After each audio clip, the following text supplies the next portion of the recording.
છોટાઉદેપુર જિલ્લાના નસવાડી તાલુકામાં અંતિમ વિધિના રસ્તાને લઈને ચાલી રહેલો વિવાદ ફરી એકવાર ચર્ચાનું કેન્દ્ર બન્યો છે. મામલતદારના આદેશ બાદ પણ ભંગારનો જથ્થો ન હટાવવામાં આવતા હવે સરકારી મિલકતને નુકસાન પહોંચાડીને નવો રસ્તો બનાવાયો તેવા આક્ષેપ સામે આવ્યા છે.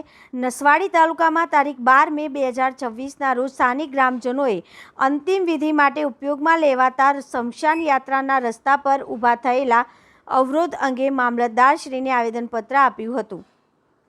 આવેદનપત્ર માટે બીજા જ દિવસે મામલતદારશ્રીએ સ્થળ પર પહોંચી જાતે નિરીક્ષણ કર્યું હતું અને ભંગારની દુકાનના માલિકને રસ્તા પરથી મોટા પ્રમાણમાં ઠાલવેલો ભંગારનો સામાન હટાવવા માટે 4 દિવસની મુદત આપી હતી.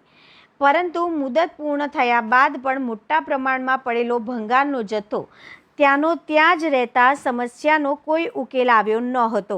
આ દરમિયાન 15 થી 16 દિવસની અંદર ફરી એકવાર મૃત્યુ થતાં અંતિમ યાત્રા માટે રસ્તાની સમસ્યા ફરી ઊભી થઈ હતી, જેના પગલે મામલતદારશ્રી તથા નસવાડી પોલીસ ઘટનાસ્થળ પર તાત્કાલિક પહોંચ્યા હતા અને દુકાનદારને ફરી 1 દિવસની અંતિમ મુદત આપવામાં આવી હતી.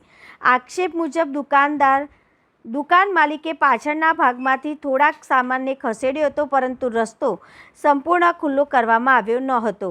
હવે સૌથી ગંભીર બાબત એ સામે આવી છે કે ભંગારના દુકાન માલિકે R&B વિભાગ દ્વારા લગાવવામાં આવેલી ગ્રીલ કાપીને ત્યાંથી નવો રસ્તો બનાવી દીધો હોવાના પણ આક્ષેપો થઈ રહ્યા છે.